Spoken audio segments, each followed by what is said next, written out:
I'm Deputy Chief Scott Rifenberg. I'm in charge of operations here at the police department. And for March's reading month, I've got a couple books that I'm going to read. Some of these were my favorites of my children. I've got 3 little girls, not so little anymore, 14, 18, and 20.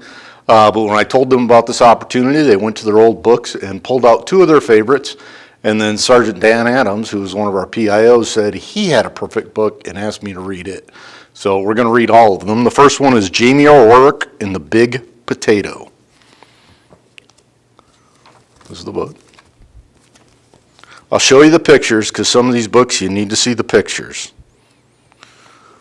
Jamie O'Rourke was the laziest man in all of Ireland. He would do anything to avoid working, especially if it had to do with growing potatoes.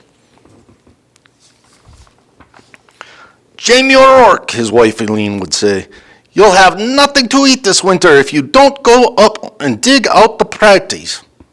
"Oh, the saints preserve us," Jamie would whine. "Me back's as sore as can be. Sure as I'm telling you, wife, you'll have to dig them up yourself. I'll break in two if I so much as get out of this bed." So Eileen, who had done all of the planting and watering and weeding anyhow, would go out to the tiny garden and dig up the smallest potatoes in Ireland, all because Jamie was too lazy to dig a larger garden and had no money to buy good potato seed. There she is, going out to work. Then poor Ellen wrenched her back and was laid up in bed. St. Bridget and Virgin Mary herself must have smiled on Eileen O'Rourke, the village woman said. Why, it's the first rest she's had since she's been married to Jamie O'Rourke. With Eileen in bed, Jamie began to worry. No Eileen to dig meant no praties all winter, and no praties meant no food. "Oh, poor me," wailed Jamie. "I'll starve to death. I'll best go to church and confess to Father O'Malley. There's no telling how soon old death will be knocking on my door." So even though it was midnight, Jamie set out for the church. He was about halfway down the hill when he heard singing and a tap, tap, tapping sound.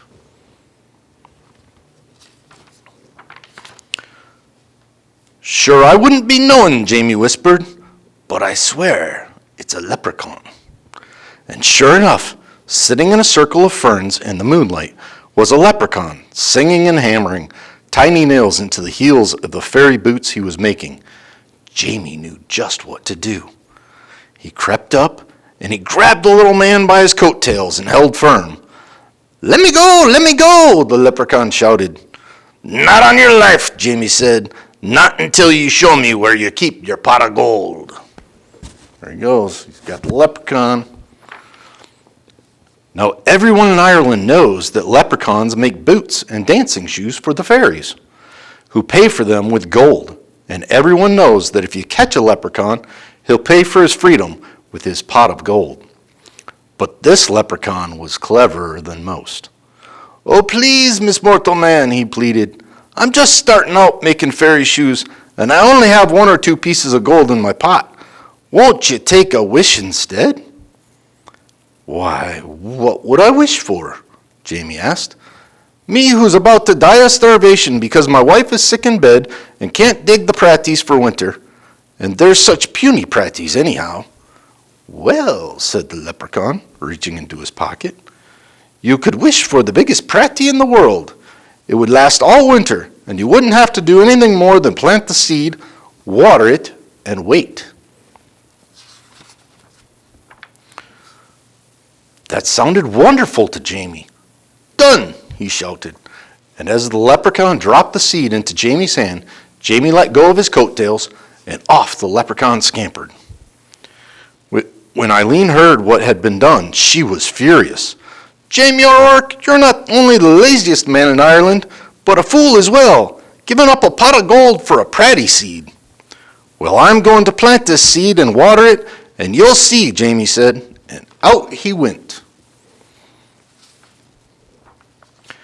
And faith, Eileen did see.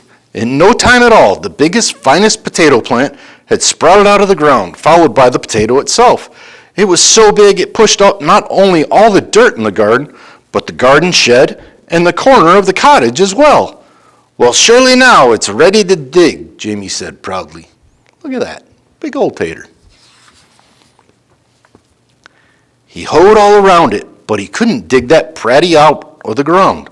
He got a beam and a big rock, and he tried to pry it out. He pushed and he pushed, but it wouldn't budge. As he was pondering what to do, his neighbor passed by on his way to the village. He couldn't believe his eyes. He couldn't wait to tell everyone in the village what he had seen. And before you knew it, the hill up to Jamie's was filled with villagers coming to see the big potato. Where did it come from? They asked. Jamie told them all about the lucky night he had caught the leprechaun and how smart he had been. Why, anyone could have gotten a pot of gold, he bragged, but the biggest pratty in the world, well, that took some doing. There he is with his big tater. However, did you outsmart a leprechaun, they asked at once. Jamie hesitated, scratched his head. We'll help you dig up your pratty, Jamie, if you'll tell us how you did it. And they grabbed shovels and hoes and started to dig. They dug and they pushed and they shoved until the potato flew out of the hole. It rolled down the hill faster and faster until it reached the bottom, where it bounced up high and came to a stop, wedged between the stone wall on either side of the road. What to do now? That pratty is so big that no cart, nothing can get by it, the constable complained to Father O'Malley. How's a buddy to get out of the village? What shall we do? The villagers wailed. Then they all looked at Jamie and said, It's your pratty. You'll have to move it out of the way. Well, Eileen spoke up, there's more than enough pratty for everyone. Why don't you all take some? So the villagers sawed and chopped and carted off huge pieces of potato, while Jamie sat on the stone wall and watched. They're all getting their potato on.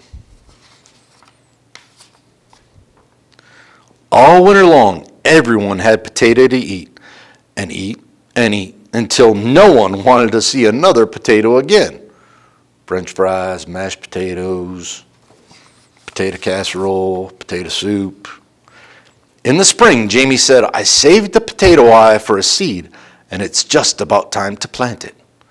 Oh no, the villagers all cried. If you promise not to plant it, Jamie, we'll promise before St. Patrick and all the saints to see that you and Eileen always have plenty to cook and eat. We don't want another giant pratty around here. Jamie smiled and agreed. What a perfect life for a lazy man. And so you see, darling Eileen, Jamie told her, I wasn't such a fool with that leprechaun after all. And Eileen had to admit that Jamie O'Rourke was right. And there's the leprechaun with his pot of gold. So that was Jamie O'Rourke and the Big Potato. Now we're going to slide on over to another one of my kids' favorites called Me First. And I obviously probably haven't read this one in about 10 years. So we'll see how it goes. So bear with me. Me First. Pinkerton was pink, plump, and pushy. He would do anything to be first, even if it meant bouncing off bellies, stepping on stumps, or tying tails. There he is. Me first, he cried when he had been last in line and finished first down the slide. Me first, he cried at story time, settling on the round bottom with his big head right smack in front of the book, so nobody else could see. And every day in school, Tuffeteria, me first, rang out, and there was Pinkerton. The Tuffeteria apparently is the cafeteria. One Saturday, Pinkerton Pig Scout Troop went on a day trip to the beach. Pinkerton was first on the bus and sat in the front row. He was first off the bus, first in the water, first out of the water, and first to the picnic basket. After lunch, the Pig Scouts decided to go for a hike. Off they went, with Pinkerton leading the line, of course. As the Pig Scouts marched across the sand, they heard a faint voice. Far in the distance, the voice called out, Who would care for a sandwich? Pinkerton pricked up his pointy ears. Care for a sandwich? Oh yes, me first, he thought, and he began to trot ahead of the others. Soon he heard the voice again, closer and louder this time. Who would care for a sandwich? Me first, cried Pinkerton, kicking up the sand and leaving the other pig scouts far behind. His imagination almost burst. Peanut butter and jelly, 2 tomatoes, 7 pickles, a slab of cheese, a blob of mayo, a big smear of mustard, all for me first. Who would care for a sandwich? Would you like that sandwich? Now, at a full gallop, Pinkerton shrieked, Me first! Over a sandy hill he flew, and kerplop! He landed face to face with the small creature, with a bump on her nose and fur on her toes. Am I glad to see you, she cackled. I sure could hear you coming. Me first, me first, me first. I guess you really would care for a sandwich. Oh, yes, indeed, replied Pinkerton. He jumped up and down so fast his teeth jiggled. Good, crackled the small creature. Pinkerton waited. 1 second, 2 seconds, 3 seconds. Well, he asked. Well, what? Replied the small creature. The sandwich, begged Pinkerton. Where's the sandwich? The small creature curtsied. You're looking at her, she went on. I am a sandwich, and I live in the sand, and you said you would care for a sandwich. So here I am, care for me. There she is. I think he bit off a little more than he could chew. All Pinkerton could say was, but, I. Taking no notice, the sandwich continued. You said me first. You wanted to be the first to care for me. Well, congratulations. Now, just come along to my sand castle. Grabbing Pinkerton firmly by the sleeve, she led him around a few bends. Before he could say, but I again, the gate to her castle closed. All right, my pink, plump, and pushy one. Now you care for me. You may have the honor of being the first to powder my nose and comb my toes. Seeing no way out, Pinkerton powdered her nose and combed her toes. Next, she crowed, you may be the first to put my supper in a bucket and feed me with a shovel. Pinkerton looked around. Oh boy, he had no choice. He put the supper in a bucket and he fed her with a shovel. Rubbing her tummy, the sandwich spoke on. Finally, after you've had the privilege of being the first to wash my dishes and sweep my castle and do my laundry and curl my hair and tuck me in, you may be the first to tell me a bedtime story. Pinkerton washed the dishes. He swept up the castle. He did the laundry, and he curled the sandwich's hair and tucked her in. Whew! The sandwich stretched and yawned loudly. Now the story. I need my story. Pinkerton was so tired he could barely speak. I don't know any stories, he whimpered. Then how about making up something? Oh, how about something concerning a pushy pig who always wanted to be first? Pinkerton sighed and began. Once upon a time there lived a pig who always wanted to be first until one day he met a sandwich. Wise and beautiful, cut in the sandwich. A wise and beautiful sandwich who showed him that first is not always best.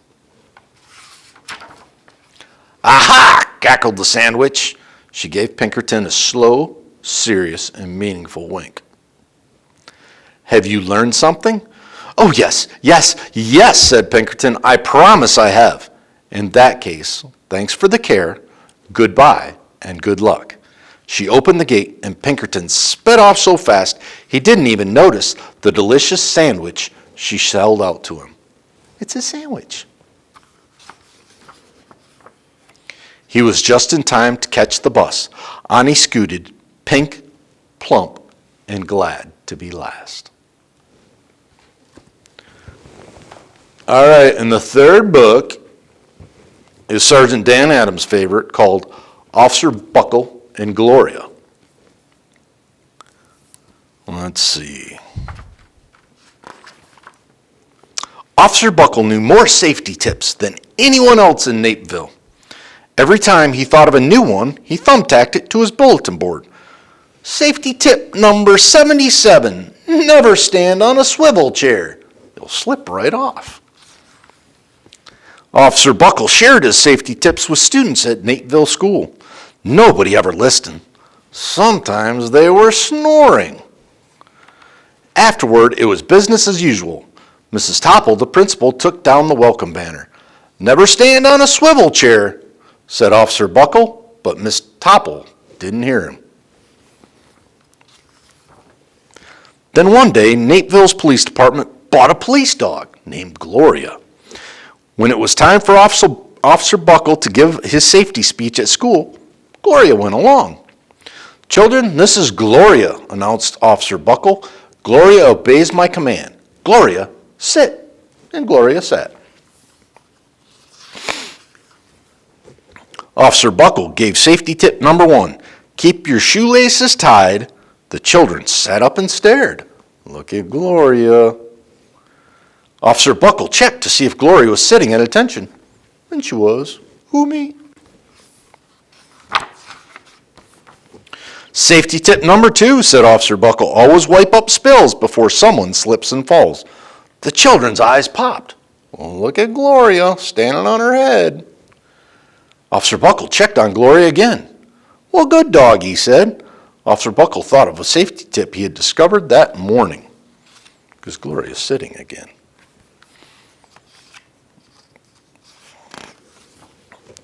Never leave a thumbtack where you might sit on it. And the audience roared.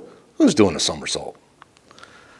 Officer Buckle grinned. He said the rest of the tips with plenty of expression.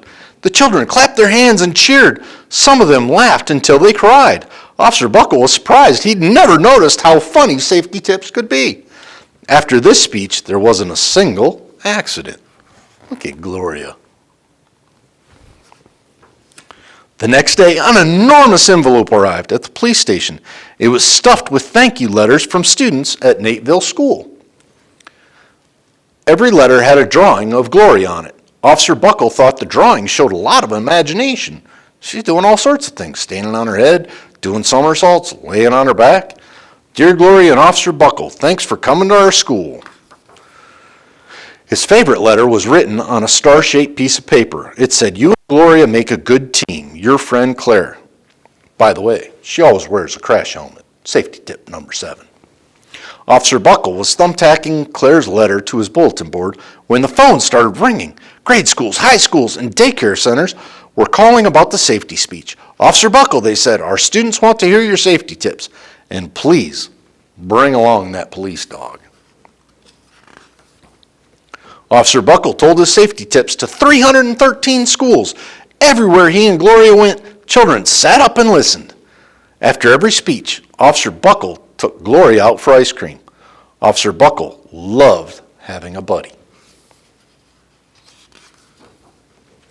Then one day, a television news team videotaped Officer Buckle in the State College auditorium. There he is. His audiences are getting bigger. When he finished safety tip number 99, do not go swimming during an electrical storm, the students jumped to their feet and applauded. Look what's going on up here. Bravo, bravo, they cheered. Officer Buckle bowed again and again. That night, Officer Buckle watched himself on the 10 o'clock news, eating a little corn there with his buddy Gloria. The next day, the principal of Napeville School telephoned the police station.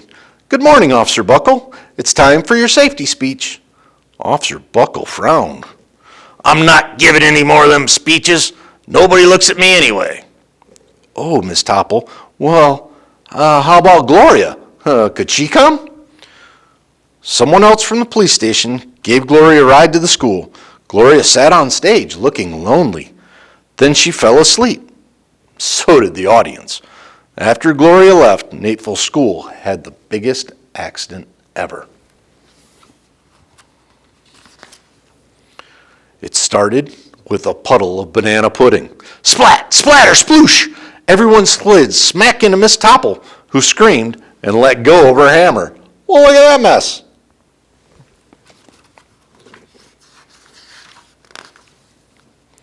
The next morning, a pile of letters arrived at the police station. Every letter had a drawing of the accident. Officer Buckle was shocked. At the bottom of the pile was a note, written on a paper star. Officer Buckle smiled. The note said, Gloria missed you yesterday. Your friend Claire. P.S. Don't worry, I'm wearing my helmet. Safety tip number 7.